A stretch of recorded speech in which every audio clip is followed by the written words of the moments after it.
નમસ્કાર, આપ જોઈ રહ્યા છો નેશન પ્લસ ન્યૂઝ. હું છું આપની સાથે હેતલ ભગત. વડોદરા શહેરમાં બીસીએની કૌટુંબિક ખાતે WPL મેચ યોજાઈ હતી, જેમાં WPL મેચમાં લોકોને મેચ જોયા વગર ઘરે પરત ફરવું પડ્યું હતું.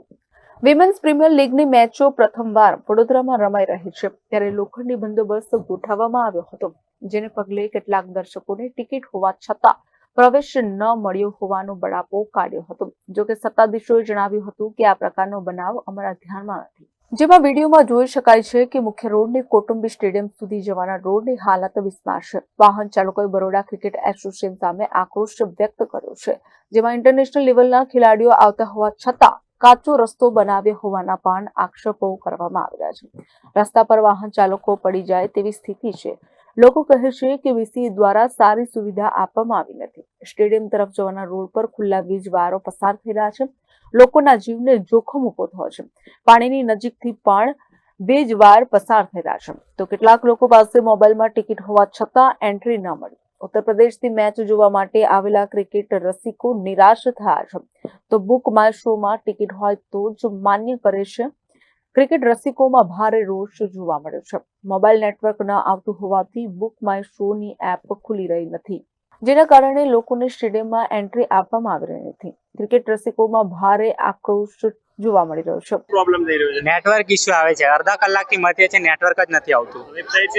વેબસાઇટ માયશો વાળી માયશો એપ થી બિલકુલ અહીંયા ના એન્ટ્રી જરાય નથી આપતા. એ એપમાં જોયું છે એમને. આ લોકો વાઈફાઈની સુવિધા ના કોઈ સુવિધા નથી. બાકીની વાઈફાઈની સુવિધા અમને તપાસી નથી કરી, પણ વાઈફાઈની સુવિધા તો નહીં લગતો. મેચ જોયા વગર પાછી જવું પડશે. એવું તો હવે ખબર નહીં, જોઈએ હવે ટ્રાય કરીએ છીએ. ટ્રાય લાગી તો રહ્યું છે, ટ્રાય કરીએ છીએ, હવે કેવું થાય છે બાકી તો જોઈએ પછી. લોકોને સ્ટેડિયમમાં એન્ટ્રી મળી રહી નથી. લોકોને મેચ જોયા વગર ઘરે પરત જવું પડી રહ્યું છે. તો બીજી તરફ લોકોની ભીડ જામી, નેટવર્કનો પ્રોબ્લેમ, આ બધા જ કારણે ટિકિટ નહીં ખુલતા એન્ટ્રી મળતી નથી. પાર્કિંગ ફૂલ થઈ ગયું, વાહન ચાલકો પરેશાન થઈ ઉઠ્યા. રોડ ઉપર પાર્કિંગ કરવી પડે એવી સ્થિતિ સર્જાઈ હતી.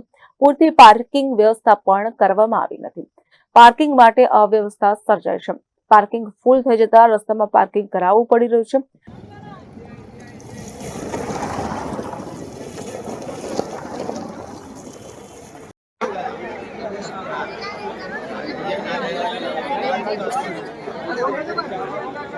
आप क्या बोले?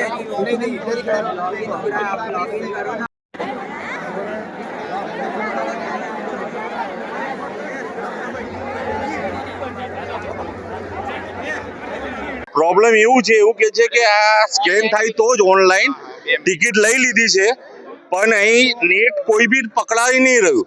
એટલે સ્કેન કેમનું કરીશું તો અંદર કેમ ના જઈશું, અમે એન્ટ્રી કેમ ના લઈશું? પૈસા ભરે છે આ રહ્યું બધું, આ તમારે જોઈ લો, આ રહ્યું, આ સ્કેન કરો, ખોટું નહીં બોલતો. એ લોકો શું કહે છે? એવું કે છે કે તમારું સ્કેન થવું પડે, તો સ્ક્રીનશોટ નહીં ચાલે. હા તો એ શું છે? મેચ જોવા મળશે કે નહીં, શું લાગે છે ભાઈ? મને તો હવે જવા જ નહીં દેવો કે અમને દાદાગીરી થોડું કરે છે. કેટલા લોકો છે? આ બધા જ છે, બધા બહુ છે. હું તો કઉ છું કમસે કમ 500,000 માણસ છે જે આ પ્રોબ્લેમ. આ લોકોનું મેનેજમેન્ટ કેવું, શું લાગે? ખોટું છે આ વસ્તુ જ નહીં, કેમ કે એમને નેટ સિસ્ટમ પકડાવી જોઈએ. હવે અમે તો પૈસા મોબાઈલ નેટવર્ક છે જ નહીં. ના બિલકુલ, આ તમે જોઈ લો ને, જીઓ, આઈડિયા બધું જ છે, એરટેલ તમે બોલો એ બધું જ છે. ક્યાંથી આવો છો તમે?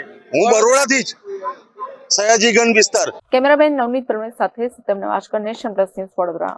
સમાચારોનો સતત અપડેટ મેળવવા માટે અમારી નેશન પ્લસ ન્યૂઝની યુટ્યુબ ચેનલને સબસ્ક્રાઇબ કરો, બેલ આઇકન દબાવો અને જોડાયેલા રહો ફેસબુક, ઇન્સ્ટાગ્રામ અને ટ્વિટર પર.